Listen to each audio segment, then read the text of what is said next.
Hello everyone, as you all know, this is Neha Tiwari. So guys, we're back with another video related to series business statistics, and in this part we are going to cover this next topic, that is median.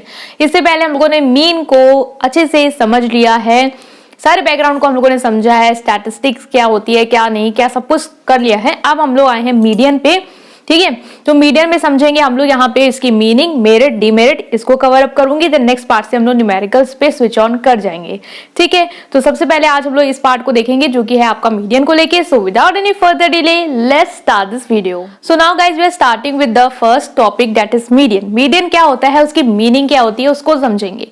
अब median से हमें क्या समझ में आ रहा है, mid से हमें समझ में आ रहा है बीच का, ठीक है। तो अगर आपको पेपर में कुछ ना समझ में आए मीडियन, तो हम लोग एक वर्ड से समझ सकते हैं, मीडियन, मिड, मीडियन, ठीक है। तो ये क्या है, बीच का जो नंबर है वो क्या है, आपका मीडियन है। तो यही है क्या कि a second measure of central tendency is median. इससे पहले हम लोगों ने मेजर्स ऑफ सेंट्रल टेंडेंसी जब पढ़े तो मैंने आप लोगों को बताया था कि 3 मेन मेजर्स हैं सेंट्रल टेंडेंसी के, मीन, मीडियन एंड मोड।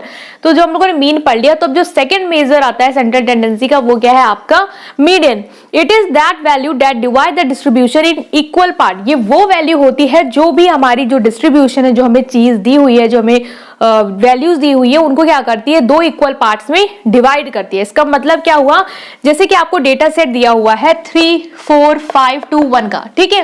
ये आपको डेटा सेट दिया है, तो मीडियन में हम लोग सबसे पहले क्या करते हैं, डेटा को अरेंज कर लेते हैं, या तो असेंडिंग ऑर्डर में या तो डिसेंडिंग ऑर्डर में। असेंडिंग ऑर्डर मतलब क्या होता है, छोटे से बड़ा, और डिसेंडिंग ऑर्डर क्या होता है, बड़े से छोटा, ठीक है। तो जैसे हम लोगों ने इस डेटा को सॉर्ट कर लिया असेंडिंग ऑर्डर में, तो सबसे छोटा है 1, फिर 2, फिर 3 है 4, 5 इस डेटा से, ठीक है। अब हमारा मीडियन क्या हो जाएगा, जो बीच की वैल्यू है, मतलब कि हम देख रहे हैं कि ये 2 डिजिट इधर है, 2 वैल्यूज इधर है, बीच की वैल्यू क्या है हमारी 3, तो 3 हमारा क्या हो जाएगा, मीडियन हो जाएगा। क्यों, क्योंकि ये वैल्यू जो है, जो ये डिस्ट्रीब्यूशन है, इसको 2 इक्वल पार्ट में क्या कर रही है, डिवाइड कर रही है, ठीक है। तो ये हमारा क्या हो जाएगा, मीडियन हो जाएगा। अभी आप लोग सोच रहे होंगे कि चलो यहाँ पे तो 5 था तो हमने मीडियन इजिली निकाल दिया। अगर हमारे पास और नंबर दिए होते लाइक 1, 2, 3, 4, 5, 6, अब हमें यहाँ 6 नंबर दिए तो मीडियन क्या होगा। अब इसमें कैसे इक्वल डिवीजन होगा, अब जैसे हम देख रहे हैं यहाँ पे 3 है, इधर 3 है, तो अब कोई एक नंबर तो है ना जो 2 को इक्वल पार्ट में डिवाइड करो वैल्यूज को।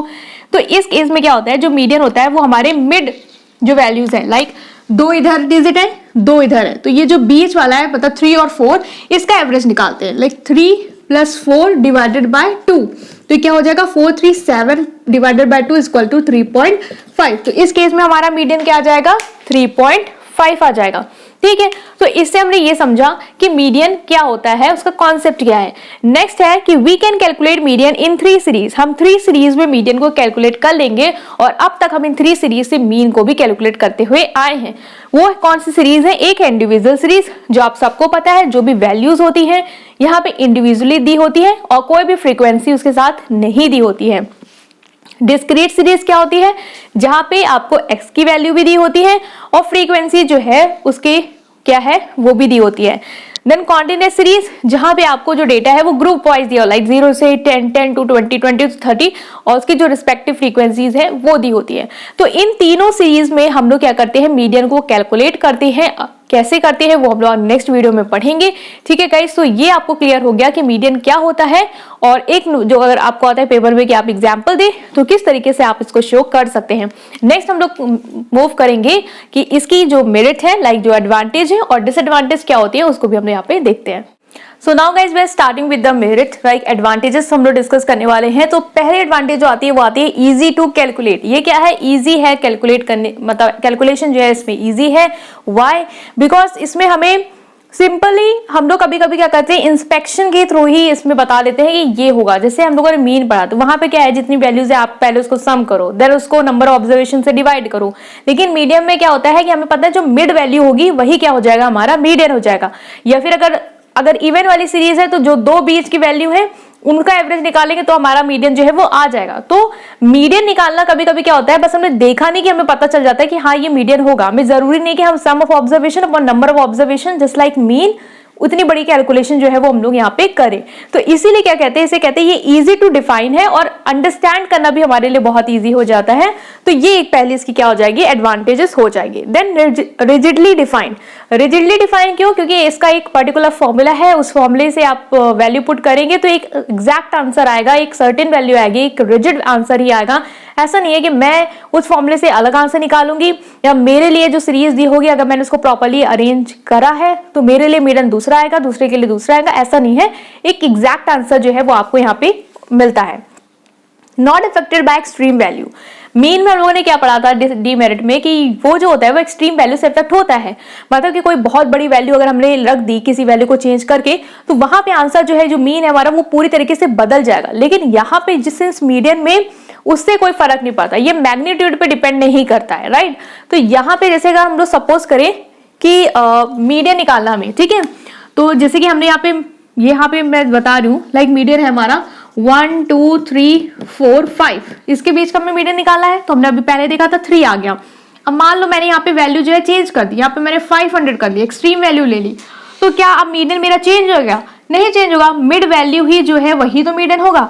तो इस केस में भी मेरा मीडियन यही आ रहा है जबकि मैंने एक्सट्रीम वैल्यू चेंज कर दी। बट अगर यहाँ पे हम लोग मीन निकालते तो सिंस जब सम करते इसका और जब 5 का सम करते तो मीन जो है वो डिफरेंट आता है ना। तो ये जो हमारा मीडियन होता है वो पोजिशनल एवरेज होता है, इसीलिए ये एक्सट्रीम वैल्यू से इफेक्ट नहीं होता है। लेकिन यही अगर हम लोग मीन को देख रहे होते तो ये एक्सट्रीम वैल्यू से हमारा इफेक्ट हो जाता, ठीक है। नेक्स्ट एडवांटेज है वो है ग्राफिक प्रेजेंटेशन। मीडियन को हम लोग ग्राफिकली प्रेजेंट कर सकते हैं, मीन को हम लोग ग्राफिकली प्रेजेंट नहीं कर पाते हैं, जो हम लोगों ने डिसएडवांटेज पढ़ा था।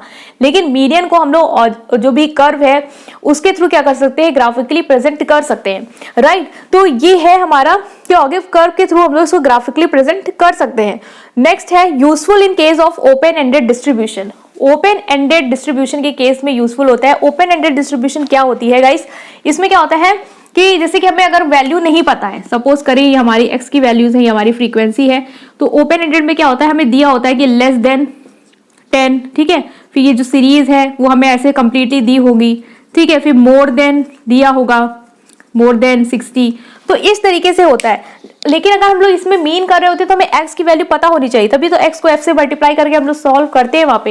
लेकिन सिंस इस केस में हमारी मिड वैल्यू भी नहीं निकल पाएगी कि हम m निकाल पाए तो हम मीन निकाल पाए fm को मल्टीप्लाई करके, ठीक है। लेकिन मीडियन में हमें x मतलब नहीं है। मीडियन में जब हम लोग इस तरह की सीरीज पढ़ेंगे तो हम लोग वहां देखेंगे कि हमें फ्रीक्वेंसी से CF से मतलब होता है और जो मीडियन रेंज आती है उससे मतलब हो रहा होता है। तो उस केस में हम लोग इसको कैलकुलेट कर सकते हैं, क्योंकि जो ये होता है even if extreme values are not known तब भी हम लोग मीडियन कैलकुलेट कर सकते हैं। खाली हमें क्या जरूरी है कि हमें नंबर ऑफ आइटम मतलब जो फ्रीक्वेंसी है नंबर की वो हमें पता होनी जरूरी होती है। तो इस तरीके से हम लोग मीडियन को कैसे कैलकुलेट करते हैं ओपन डिस्ट्रीब्यूशन में वो मैं आपको आगे बताऊंगी, ठीक है। तो ये पॉसिबल होता है, तो ये क्या है इसकी एक एडवांटेज है हमारे मीडियन की। नेक्स्ट हम मूव करने वाले हैं डीमेरिट पे या डिसएडवांटेज क्या है, तो उसको भी चेकआउट करते हैं। We are moving toward the demerit, right. हम लोग डिसएडवांटेज अब देखने वाले हैं। सो गाइस सबसे पहला है कि arrangement of data is necessary. पहले हम लोगों ने क्या बोला है मेरिट में कि जो डेटा है यहाँ पे क्या कहते हैं हमें अरेंज करना होता है। इजिली हम लोग बता लेते हैं कि मीडियन हमारा ये होगा। अब वही चीज हम लोग कहीं ना कहीं जब डीमेरिट लिखेंगे तो हम लोग वही मोल्ड कर देंगे कि सिंस डेटा को हमें अरेंज करना पड़ रहा है पहले, या तो डेटा जो हमें दिया उसको असेंडिंग में करो या डिसेंडिंग में करो, तो हमारा क्या है ये काम बढ़ गया है। तो ये क्या है टाइम कंज्यूमिंग प्रोसेस। अगर बहुत सारी वैल्यूज दी है उसको हमें डेटा में अरेंज करना पड़ रहा है तो हमारा बहुत सारा समय जो है वो वेस्ट हो जाएगा। इसलिए हम लोग क्या कह रहे हैं कि ये क्या है टाइम कंज्यूमिंग प्रोसेस है। Next not based on all the observation, ठीक है। इससे पहले हम लोगों ने क्या मेरिट में पढ़ा कि एक्सट्रीम वैल्यू से इफेक्ट नहीं होता है क्योंकि सारे ऑब्जर्वेशन पे बेस नहीं होता, तो ये यहाँ पे हमने इसकी बढ़ाई कर दी। लेकिन अभी हम उसी चीज को उठा के इसकी बुराई कर रहे हैं और ये कह रहे हैं कि ये सारे ऑब्जर्वेशन पे बेस तो है ही नहीं, मतलब कि सारी वैल्यूज को तो इसने कंसीडर किया नहीं, इसको तो सिर्फ मिड वैल्यू से मतलब है। अगर कोई एक्सट्रीम वैल्यू है तो आंसर तो बहुत ही बड़ी अमाउंट से मैग्नीट्यूड से बदल जाएगा, बट इसको उससे नहीं फर्क पड़ता है। तो ये इसकी एक कमी है कि ये सारी चीजों को नहीं लेके चल रहा है, सारी चीजों को इकट्ठा नहीं कवर अप कर रहा है। तो ये सारे ऑब्जर्वेशन पे बेस नहीं है। तो हम लोग कोई भी अगर डिसीजन हमें लेना होगा तो हम मीडियन के बेसिस पे इतना अच्छा डिसीजन नहीं ले पाएंगे क्योंकि हम सारी यूनिट को तो वैल्यू दे ही नहीं रहे, ठीक है। तो ये क्या हो गई, एक इसकी डीमेरिट हो गई कि ये सारे ऑब्जर्वेशन पे बेस नहीं है, ये निग्लेक्ट कर देता है एक्सट्रीम वैल्यूज को, जिससे बहुत बड़ा प्रभाव पड़ सकता है डेटा के रिजल्ट पे। तो ये हम कहेंगे ये क्या है, इसकी डीमेरिट है। नॉट अ यूनिवर्सल रिप्रेजेंटेशन, अब ये भी एक इसी चीज से निकल के आया है कि सिंस ये सारे ऑब्जर्वेशन पे बेस्ड नहीं है तो ये एक गुड रिप्रेजेंटेटिव नहीं है। सिंस जो रिप्रेजेंटेटिव सारी चीजों को कंसिडर करके आंसर देता है, सारी चीजों को करके कंक्लूड करके कंक्लूजन देता है, वो हमारा एक बेस्ट ऑब्जर्वेशन है या बेस्ट रिजल्ट दे सकता है, ये हमारा मानना है। सिंस ये सारे ऑब्जर्वेशन पे तो बेस्ड है ही नहीं, सारी वैल्यूज को तो कंसिडर करता ही नहीं है। लाइक हमारी कोई भी वैल्यूज दी हुई है, सपोज करें हमारे पास डेटा है 10, 12, 13, 14, 15 का, तो ये इसको तो किसी से मतलब नहीं, इसको तो बस इसने बोल दिया 13 आंसर है। भले यहाँ पे 15 से हमने वैल्यू चेंज करके 1500 कर दी, यहाँ पे 10 से 0 कर दी, तो इसको इससे कोई फर्क नहीं आएगा एक्सट्रीम वैल्यू से। तो इसीलिए कह रहे हैं कि ये क्या है, नॉट अ यूनिवर्सल रिप्रेजेंटेशन। 0 नहीं 1 कर देंगे, ओके, वरना तो फिर वो 4 ही हो जाएगा, ठीक है। तो not a universal representation, not a good representative as is not based on all the observation. Lack of further algebraic treatment, further algebraic treatment हम लोग इस पे नहीं कर सकते, फर्दर कैलकुलेशन नहीं है, मीडियन जो आ गया वो हमारा आंसर है, एंड रिजल्ट है। इसके ऊपर हम लोग फर्दर सोचे कि कुछ और कैलकुलेशन कर सकते हैं या इसका कहीं और यूटिलाइजेशन कर सकते हैं किसी और कैलकुलेशन में, तो वो पॉसिबल नहीं है। जैसे कि हमने मीन में उसके मेरिट में पढ़ा था कि ये फर्दर एल्जेब्रिक ट्रीटमेंट के लिए बना हुआ है, मतलब इससे हम लोग मीन डेविएशन निकाल सकते हैं, यहाँ पे हम लोग इस चीज का यूज कर सकते हैं। बट यहाँ पे हमने देखा कि जो मीडियन होता है उसका फर्दर एल्जेब्रिक ट्रीटमेंट नहीं हो सकता है, इसीलिए ये क्या है, इसकी एक डीमेरिट हो जाती है। तो यहाँ पे हम लोगों ने समझा कि मीडियन क्या होता है, मीडियन की क्या एडवांटेजेस है, क्या डिसएडवांटेजेस हैं। आई होप कि समझ में आया होगा। स्टिल कोई भी डाउट है कमेंट सेक्शन में पूछ सकते हैं, और नेक्स्ट पार्ट को जरूर देखेंगे क्योंकि वहां से हम लोग न्यूमेरिकल जो है उसकी कवर अप करेंगे। Right guys, thank you.